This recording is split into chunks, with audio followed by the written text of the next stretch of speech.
ভারতের বিপক্ষে খেলবে না পাকিস্তান। এবার পাকিস্তানকে উদ্দেশ্য করে কঠিন বার্তা দিল ক্রিকেটের সর্বোচ্চ নিয়ামক সংস্থা আইসিসি।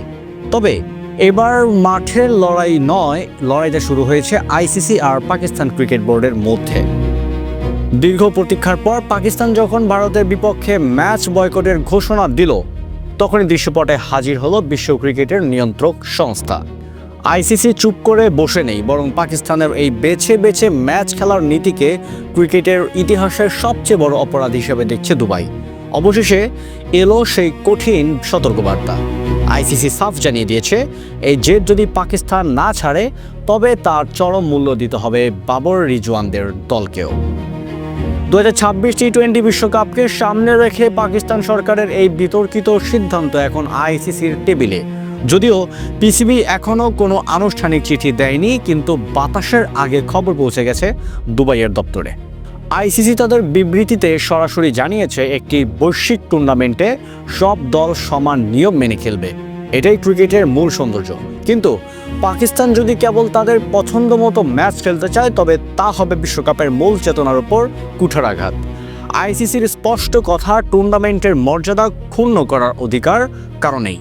আইসিসি জানিয়েছে, তারা পাকিস্তান সরকারের অভ্যন্তরীণ নীতির প্রতি শ্রদ্ধাশীল ঠিকই, কিন্তু সেই সিদ্ধান্ত যদি বিশ্ব ক্রিকেটের প্রতি ক্ষতি করে তবে তারা হাত গুটিয়ে বসে থাকবে না। আইসিসি পাকিস্তানকে মনে করিয়ে দিয়েছে যে পিসিবি নিজেও এই বিশ্ব ক্রিকেটের কাঠামোর একটি বড় অংশ এবং এখান থেকে আসা শত শত কোটি টাকার সুফলভোগী। পাকিস্তান যদি এই বয়কট রাজনীতি থেকে সরে না আসে, তবে পাকিস্তান ক্রিকেটের উপর দীর্ঘমেয়াদী ও নেতিবাচক প্রভাব পড়তে পারে। সহজ ভাষায় বলতে গেলে আইসিসি ইঙ্গিত দিয়েছে, প্রয়োজনে পাকিস্তানকে বড় টুর্নামেন্ট থেকে নিষিদ্ধ করা বা তাদের বার্ষিক ফান্ডও চিরতরে বন্ধ করে দেওয়া হতে পারে। এই খবর ছড়িয়ে পড়তেই ক্রিকেট বিশ্বে বইছে হতাশার ঢেউ। আইসিসি মনে করে এই সিদ্ধান্তের ফল কেবল পাকিস্তান নয়, বরং সারা বিশ্বের কোটি কোটি ক্রিকেট ভক্ত চরমভাবে হতাশ হবে। অন্যদিকে পাকিস্তানে ঝুঁকি নিচ্ছে স্রেফ বাংলাদেশের পাশে দাঁড়ানোর জন্য এবং বিসিসিআই-এর একাধিপত্য বিরুদ্ধে একটি বলিষ্ঠ প্রতিবাদ জানানোর জন্য। কিন্তু ত্যাগের এই মহান দৃষ্টান্ত কি শেষ পর্যন্ত পাকিস্তান ক্রিকেটের কবর খুঁড়বে?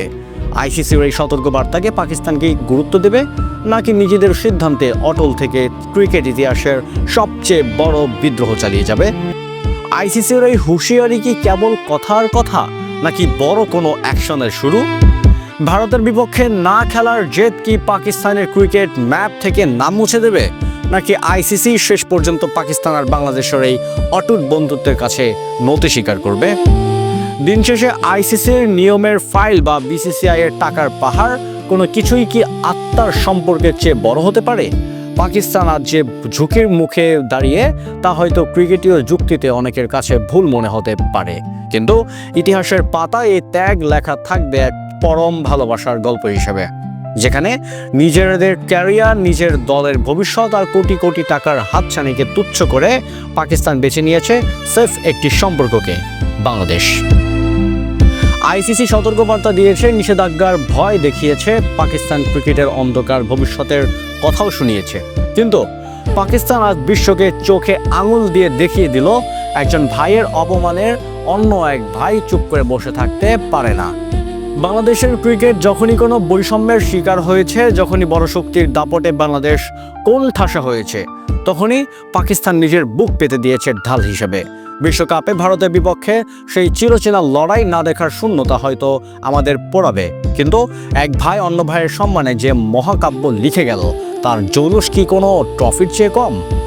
ক্রিকেট হয়তো একদিন থেমে যাবে, রেকর্ডগুলো ধুলোয় মিশে যাবে, কিন্তু থেকে যাবে এই দৃষ্টান্ত যেখানে জেদ আর দাদাগিরিকে হারিয়ে দিয়েছে অকৃত্রিম ভ্রাতৃত্ব। পাকিস্তান প্রমাণ করলো তারা স্রেফ প্রতিবেশী নয়, তারা বাংলাদেশের প্রতিটি ক্রিকেট ভক্তের হৃদস্পন্দন।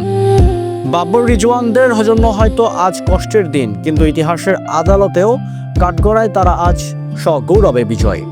প্রিয় দর্শক, এই ত্যাগের মূল্য কি আমরা কখনো দিতে পারবো? পাকিস্তানের এই ভালোবাসার প্রতিদান হিসেবে বাংলাদেশের সমর্থকদের এখন কি করা উচিত? আপনার চোখের কোণে যদি এক বিন্দু জল এনে জমে থাকে, তবে সেই আবেগের কথা আমাদের কমেন্টে জানান। ক্রিকেটের জয় হোক বা না হোক, মানুষের জয় হোক। জয় হোক এই অটুট বন্ধুত্বের। আমাদের সাথেই থাকুন ভালোবাসার এই গল্পগুলো ছড়িয়ে দিতে। ধন্যবাদ।